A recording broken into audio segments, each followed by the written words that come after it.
Hi friends, YouTube पर आप सभी का स्वागत है। दोस्तों, मैं इस वीडियो के माध्यम से आप सभी के सामने BRPA 101 का सबसे महत्वपूर्ण प्रश्न लेकर आया हूं, जो कि एग्जाम की दृष्टि से काफ़ी इंपॉर्टेंट है और बहुत ये प्रश्न जो है काफ़ी हर एग्जाम के लिए कॉमन रहा है। तो मैं इस प्रश्न को बता देना चाहूँगा जिससे कि आपको एग्जाम में कुछ हेल्प मिल सके।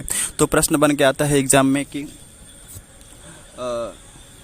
रेडियो क्या है या रेडियो लेखन सब क्या समझते हैं। अगर ऐसा प्रश्न आ जाता है एग्जाम में तो इसके अंदर लिखना है कि रेडियो एक संचार का एक ऐसा माध्यम है जिसके द्वारा हम रेडियो ध्वनि तरंगों के माध्यम से संसार के कोने कोने में घटने वाली घटनाओं को हम संसार के कोने में बैठे व्यक्ति के पास हम चंद पल या कुछ क्षणों में पहुंचा सकते हैं। अतः हम कह सकते हैं कि रेडियो एक संचार का आधुनिक संचार का एक ऐसा माध्यम है जिसके द्वारा हम सूचनाओं को एक स्थान दूसरे स्थान तक आसानी से कुछ पल में जो है भेज सकते हैं। ओके, तो यह रेडियो क्या है या रेडियो लेखन से क्या समझते हो, इसका प्रश्न का आंसर है। तो इसको आप आसानी से लिख सकते हो। इसके अतिरिक्त प्रश्न बहुत बार पूछा गया है कि रेडियो नाटक के प्रमुख तत्व कौन कौन है।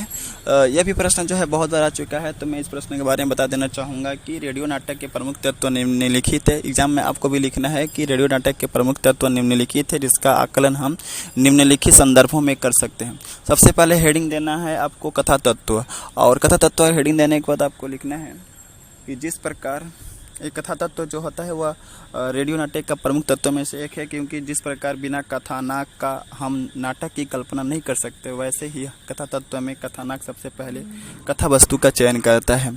इसके अतिरिक्त जो होता है पात्र की संख्या जो है वह रेडियो नाटक की दूसरी विशेषता है। इसके अंतर्गत यह आपको लिखना है कि पात्रों की संख्या जो है रेडियो नाटक की दूसरी प्रमुख तत्व है। और इस बात का ख्याल होना चाहिए कि जब भी हम कोई रेडियो नाटक लिखे तो उसमें पात्रों की संख्या जो है बहुत ही अल्प यानी कि कम होना चाहिए। इसके अतिरिक्त है संवाद जो होता है वह किसी भी रेडियो नाटक का प्रमुख तत्व होता है। अतः आप लिख सकते हो कि संवाद ही नाटक का ऐसा तत्व है जिसके द्वारा हम किसी पात्र के मन के विचारों को समझ पाते हैं। ओके, तो संवाद के अंतर्गत आपको लिखना है कि संवाद जो होता है वह नाटक का एक ऐसा तत्व है जिसके द्वारा हम किसी भी पात्र के मन के विचारों को हम आसानी से पढ़ सकते हैं, विचारों को जान सकते हैं। इसके अतिरिक्त है चरित्र चित्रण भी रेडियो नाटक का प्रमुख तत्व में से एक है, क्योंकि रेडियो नाटक में चरित्र चित्रण भी रेडियो नाटक का एक प्रमुख तत्व है। तो इसके अंतर्गत आपको लिखना है कि चरित्र चित्रण भी रेडियो नाटक का प्रमुख तत्व में से एक है, क्योंकि किसी भी प्रकार का नाटक क्यों न हो, यानी कि किसी भी प्रकार का नाटक क्यों न हो, किसी भी प्रकार के रेडियो नाटक लिखने के लिए हमें चरित्र चित्रण का होना बहुत ही आवश्यक है। अतः हम कह सकते हैं कि चरित्र चित्रण भी रेडियो नाटक के प्रमुख तत्व है जिसका। ओके, तो ये सभी जो है 4 पॉइंट है जो कि रेडियो नाटक के प्रमुख तत्व के अंतर्गत आते हैं। तो इसको आप देख सकते हैं।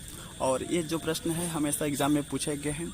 अगर आप प्रीवियस 5 ईयर्स के क्वेश्चन देखेंगे तो उसमें ये कॉमन क्वेश्चन रहा है, और मैं हमेशा इस अपने वीडियो के माध्यम से उन सभी प्रश्नों को लेकर आता हूं जो कि एग्जाम की दृष्टि से काफ़ी महत्वपूर्ण रहता है। इसलिए आपसे रिक्वेस्ट है कि आप जो है इन प्रश्नों को पढ़ लो। अगर डिटेल्स में अगर आपके पास किताब अवेलेबल है तो इस प्रश्नों का डिटेल्स में आप पढ़ सकते हैं। चूँकि मेरे पास समय कम रहता है, इसलिए मैं जितना हो सके अपने वीडियो के माध्यम से जो है आप लोगों का हेल्प करना चाहता हूँ एग्ज़ाम के पहले। ओके।